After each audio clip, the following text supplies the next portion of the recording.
What's going on, folks? This is Filthy Rich. This is Ken Ma. Today, we want to welcome you back to Inversion 101, and today we're going to discuss some in-depth strategies on offensive gameplay for Inversion.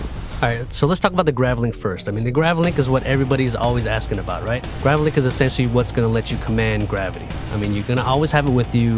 You have it with you pretty much at the start of the game, and you take it from the enemy. Take it, use it as a tool of the range, right? It's going to let you do all these cool things, and Gravlink itself is actually a weapon. So the Gravlink is a weapon, so just in case you didn't know, use the Gravlink and experiment with it, pick things up, and show it all around. Let's talk about the combinations that you can use with the Gravlink. So right now, the example that I want to jump into is the use of the Gravlink and low gravity. So the Gravlink is strategic. You can't use the Gravlink anywhere you want. What you have to do is you have to kind of plan out exactly where and how best to use this. So for example, when you're starting out in the game, you're probably going to have about 2 or 3 shots of low gravity. So what you can do is you can use that on that sniper that's hiding behind cover. You can pull him up out of cover, and then you can use that as a way to distract him. His aim isn't going to be as good.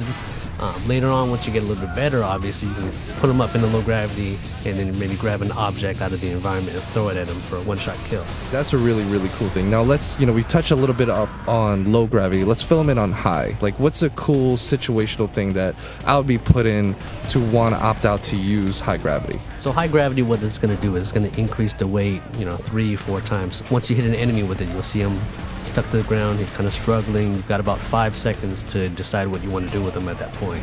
So, for example, Rich, I know if you're really good at up-close combat, you're just a master of the shotgun. What I can do is I can hit him with heavy gravity. He'll be stuck to the ground, and I can just count on you to run up and take care of him.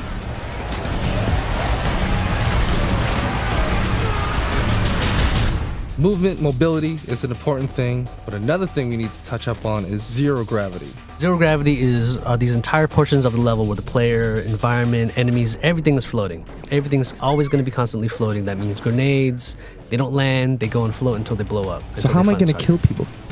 Easiest way, instead of trying to flank them, you can flank them normally, right? You can kind of bounce between objects with the Gravlink. Gravlink will actually pull you toward, almost like a grappling hook. It'll yank you towards an object. Once you start getting pulled toward this object, you can take out your shotgun, you can take out your sniper rifle, then you've got these cool mid-air battles where you're just kind of shooting at your enemy, and they'll be doing the same thing to you. So it's not uncommon to be darting back and forth and trying to line up that perfect shot, and it looks cool and it plays great.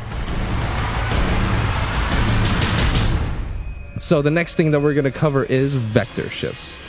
So vector shifts are one of the coolest things in this game, playing on 2 different playing fields against the same type of opponent and having everything work as they normally would, but with both priorities, mine and yours, still functioning how it would normally, but I would just see you on the side of a wall and kill you. I mean, so if you see, vector shifts aren't just cosmetic. Everything has completely shifted. Enemies are going to be running at you from the side of the wall, as you can see.